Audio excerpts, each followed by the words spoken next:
I did it! Wow, it took me 5 minutes to figure that out. That was ridiculous. Sorry for that. Hey guys. Okay, please let me know in the chat window if you can hear me and you can see me. Okay, let me know. I need to know this first before I can really proceed. I'm so glad you guys are here already. There's some of you already here. Catherine says, yep. JJ says, yep. Sweet. Good deal. Oh, I'm so glad. Like, my hands are sweating. I was like, how do I figure this thing out? Now I know for next time. They like hide it. It's so hard to find. You can't just go to the video and then hit stream or whatever. It's so weird. Okay. Hey, Charlene. Good to see you. So this is a live video. You guys feel free to ask questions in the side. I'm going to be talking about like a specific topic, but you guys can feel free to ask questions, okay? Hello, Uplifting Home. Good to see you. Real Life Clean Living. Hi. I know some of your names, sort of, but I don't want to say them because I can't remember exactly what your channels were and stuff. But hi, guys. Hey, Krista. So good to see you. Let me know where you guys are watching from. We got 20 people on already. This is exciting. Okay. So today's topic is really exciting for me because hello, Vegan Wife and Aubrey. Joshua, that's right. That's what it was. Carol, I knew it was Carol. I just didn't want to say it because I didn't want to say something dumb. I'm so glad to be with you guys. I'll get into my topic in a second, but I just want to kind of say hi.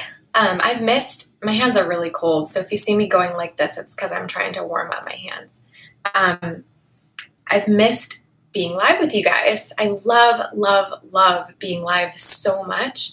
It's just that, you know, all of the work that it takes me to get videos uploaded every week and keep up with comments in all the various places, as well as my client work and stuff is I'm like a one-woman show, and I'm stretched a little thin right now, but I'm working on things to kind of expand. I don't know if you guys saw in my last, I think it was 2 or 3 videos, I have a new video editor, and he's awesome, and he's really quick.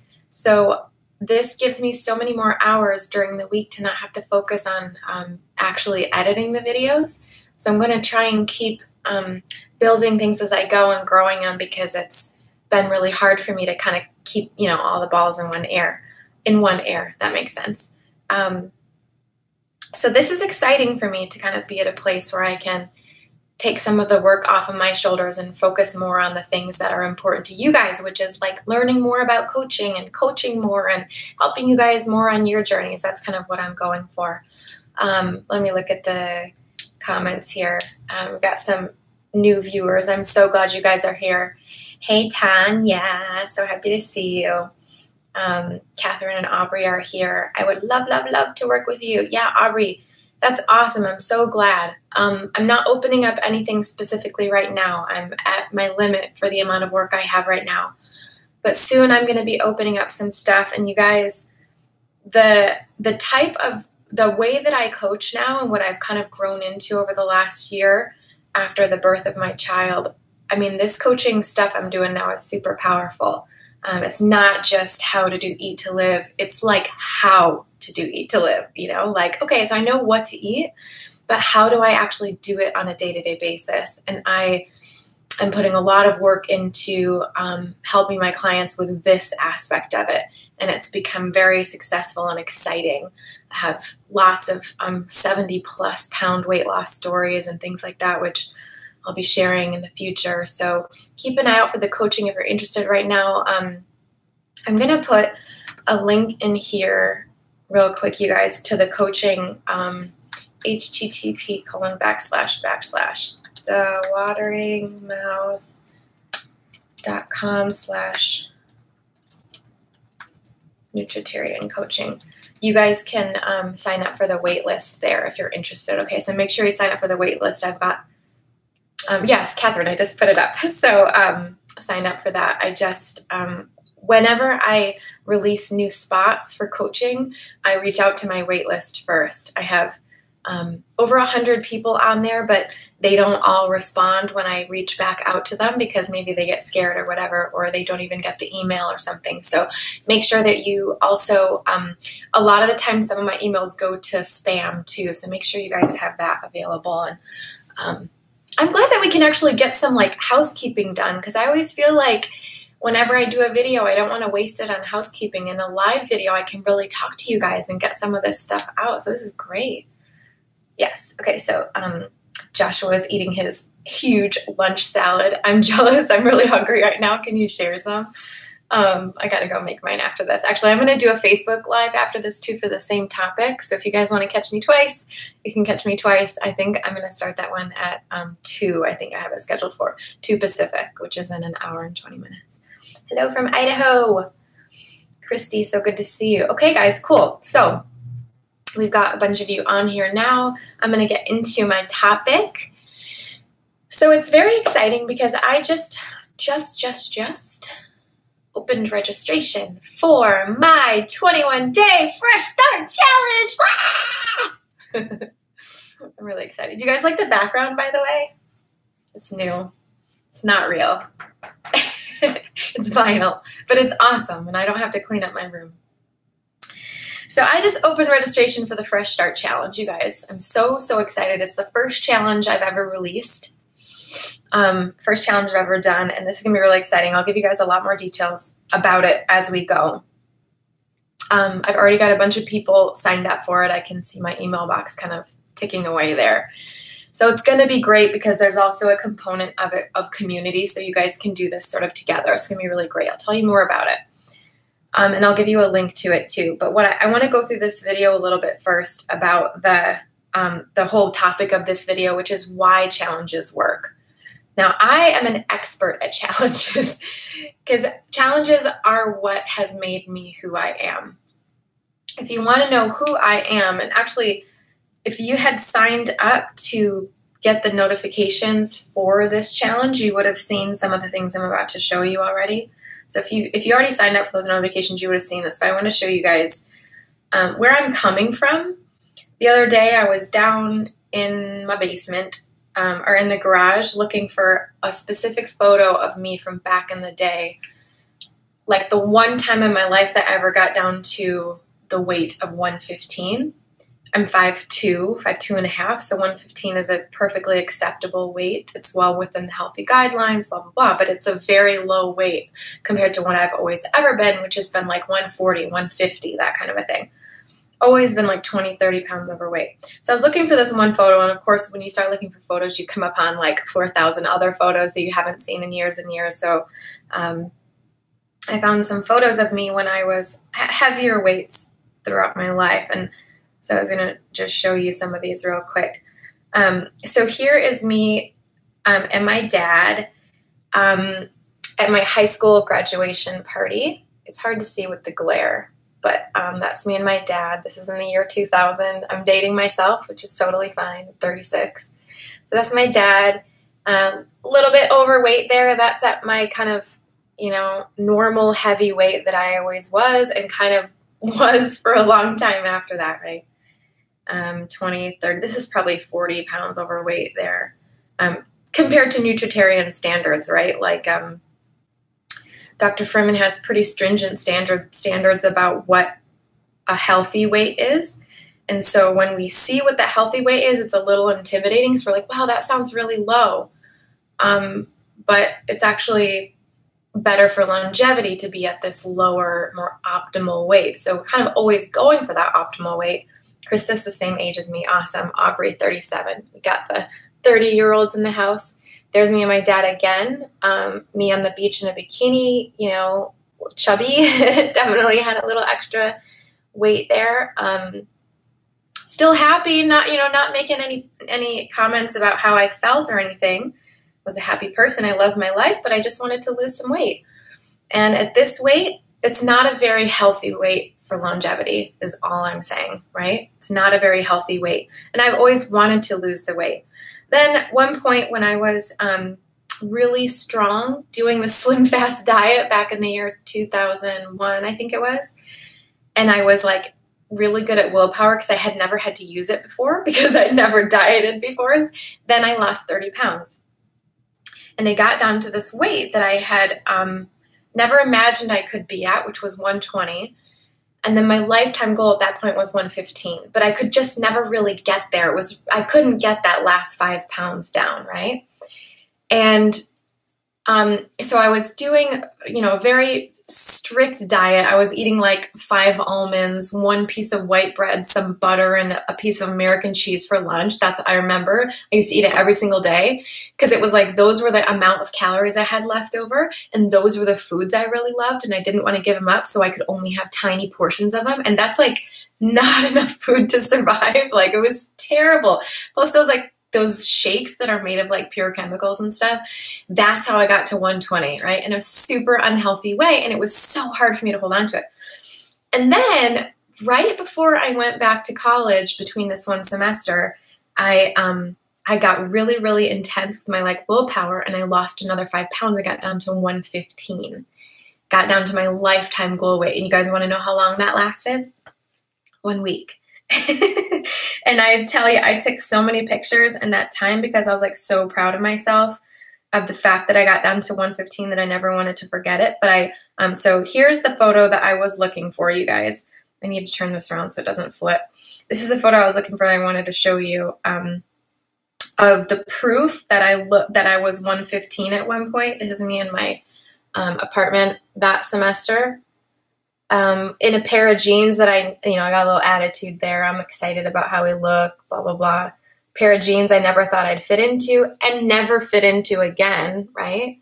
I was so happy, and I took so many pictures because Aubrey did Slim Fast too. Oh, it was the worst, right?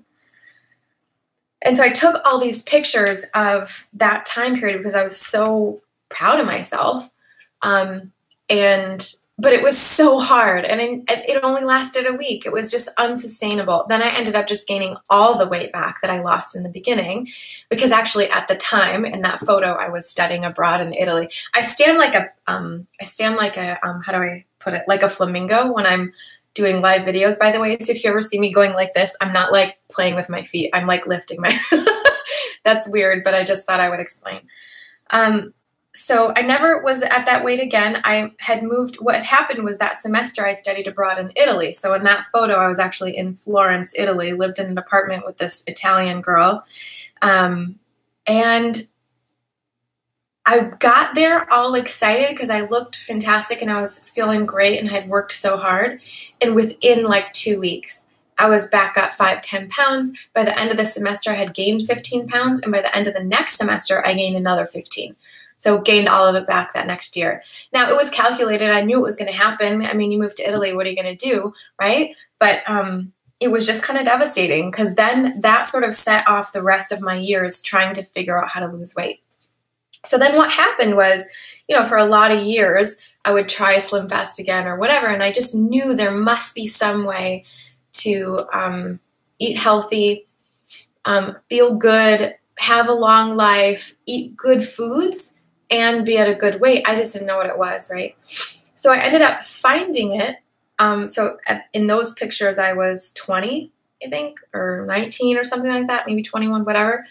And then when I found Eat to Live, I was just turning 31, just before I turned 31. So it wasn't 10 years later that I finally found Eat to Live. And I tried so many different things in that next 10 years to try and get this figured out. Yeah, Aubrey says every woman did in 2000. Yeah, everyone was doing Slim Fast for sure. And so I tried so many things to try and figure out, including like exercising like crazy so I could eat more, etc. Just all these yo-yo dieting. And then when I found Eat to Live, I read the book and I loved it. But I was like, but how do you do this? If you don't like the food yet, if you don't know how to make it, you don't know where to start. I mean, the book can tell you where to start, but you don't want to start. Like, the first recipe in Eat to Live is like, for breakfast, have cantaloupe with flaxseed. I was like, no, that's not going to be what I'm going to eat first, And that was just too much for me to wrap my head around. And so how I ended up going from that, when I started Eat to Live, I weighed about 135, 140. I was wavering between 135 and 140 from sheer brute force, just from willpower, eating whatever I wanted, but just smaller portions. So I started at 135, 140, something like that. And then within 6 weeks, following the 6-week plan, I got down 22 pounds. Maybe I was higher. Maybe I was 145 or something, 142 or something like that, because I got down to 120. And then for the next couple of years, I sort of went up and down on various things that happened in my life. Right when I found Eat to Live, that's when my father was passing away from cancer. And that was one of the main reasons I was specifically interested in that plan, because I was like, oh, this would have been great if he would have found this 20, 30 years ago or 40 years ago or whatever. But it's too late for him, but let me take control of my own health.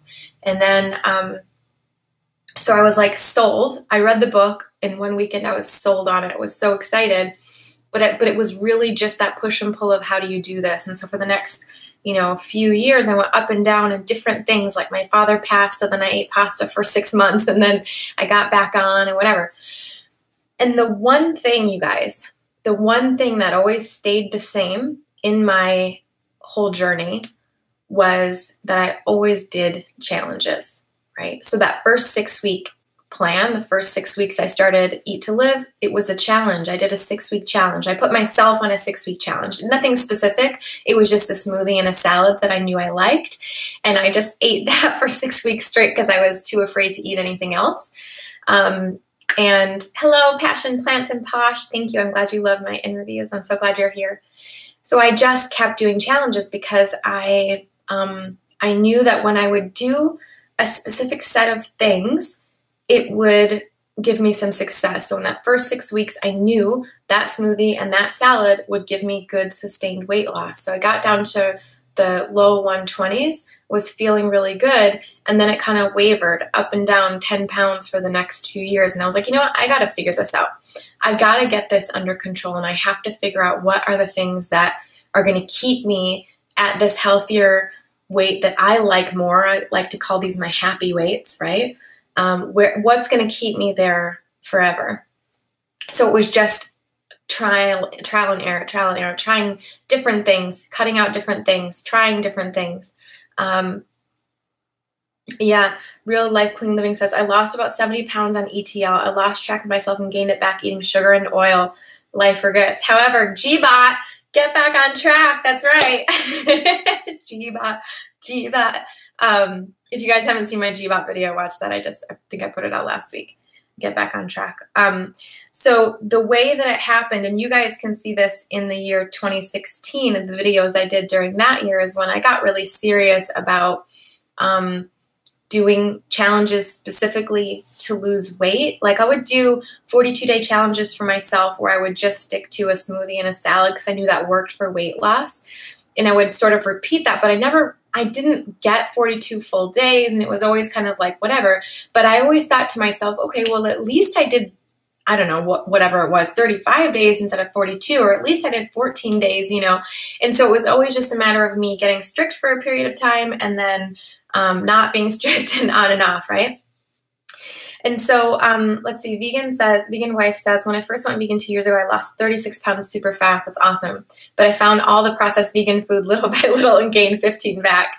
This ETL GBOT is what I need. You are so right. That's the problem, is when you start this lifestyle, you think, oh, this is amazing. It's perfect. It's wonderful. Everything's going to be great. And then you find out all the ways over time to like adapt it to what you used to like too. And then it's like, okay, I'm just going to gain that back, right? And so what I would do is every once in a while I would sort of get fed up with where I was and be like, I really want to lose some weight, or I really want to give this thing up, or whatever it is. I really want to kind of try this new aspect of Eat to Live that I haven't tried before. Now, here's the thing. When you first read the book, like, I don't know if you guys had the same experience. Let me know in the comment section here. But I don't know, I'm sure all of you haven't read it either. But when you first read the book Eat to Live, it's complete skepticism. You, like, on the one hand, half of you really wants to believe it. And on the other hand, you're like, this can't be right? Like, I'm going to be able to get to my goal weight easily and quickly, and fast weight loss is okay, and it's going to taste good, and I'm going to be okay with not eating salts and all these kinds of things. I don't know if you guys were worried when you read Eat to Live too, or when you started this journey, but I was so skeptical about all these different things. Like, really I have to give up oil, or really I have to give up salt, or really I have to give up meat, or really, I just questioned everything. I was skeptical about everything. And so my whole journey, this has been almost 6 years now. I read the book 5 years and 11 months ago, 10 months ago. And it's been almost 6 years now, and my whole journey has been just trying to get over that skepticism. Now, let me say one thing. If I had just believed Dr. Fuhrman from the beginning and all the things he says about don't snack, don't eat until you're, too full, don't use salt, don't use oil, don't use sugar, all these kinds of, if I just believed him in the beginning and just done everything he said, oh my gosh, my life would have been so much easier. But what I did was make a bunch of mistakes and learn the hard way and figure out, oh, he's right about the salt thing. Oh, he's right about the sugar thing. Oh, he's right about the oil. Oh, he's right about the no snacking thing, right? And it's like, well, duh, because he's been doing this for 30 years. But so it's important, right, to sort of stick to these things. But I think that we maybe have some skepticism in the beginning. And so I just want to tell you guys a little bit about how it worked for me. So what worked for me was doing the challenges. It was the skepticism and then going, okay, well, let me just try it. Maybe he's right about no snacking. Let me just try it, right? So really, I have a hair that's like, I don't know where this hair is, but it's tickling me. Okay, anyways, Sybil says, yeah, this is how I feel now. I have my 1 week weigh-in on Sunday. I'm nervous but hopeful. Your videos help. I'm so glad, Sybil. Keep in mind that we don't necessarily even need the scale. If you can kind of feel your clothes are a little bit looser, you're doing good. If you are nervous because you don't feel your clothes are any looser, maybe wait another week. It's good for our psyche to kind of just sort of go without the scale if possible. Now, I'm only saying this from the perspective of someone who doesn't really use the scale anymore, because I use a tape measure instead because it's a lot easier and less harmful on my brain. And the scale, I think, is just so particular, and it can sometimes, like, I don't know, my scale is pretty crappy, and I have had such trouble with scales in the past. They never work really well.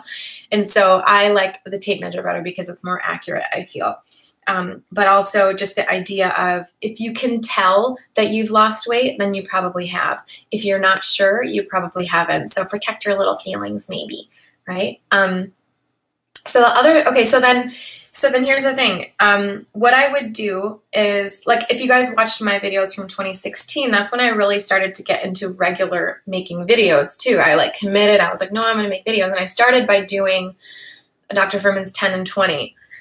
Now, the 10 and 20 changed my whole journey and my whole life, because it gave me a very specific outline of what I needed to eat, when, and no snacking and this kind of stuff. And I told myself, like, I'm not going to add anything. I'm not going to change anything. I'm going to do it exactly like it says, because I want to know what it's like to really, for real, 100% eat like a nutritarian, right? Not like, oh, I'm going to pour a bunch of Bragg's on this, or I'm going to use miso just this once, or whatever, because that just leads slippery slope kind of stuff. You eat too much food and blah, blah, blah. And doing that challenge is what really changed everything for me, because I finally felt what it was like to do 100% nutritarian. So I want to talk about why challenges work, okay, and why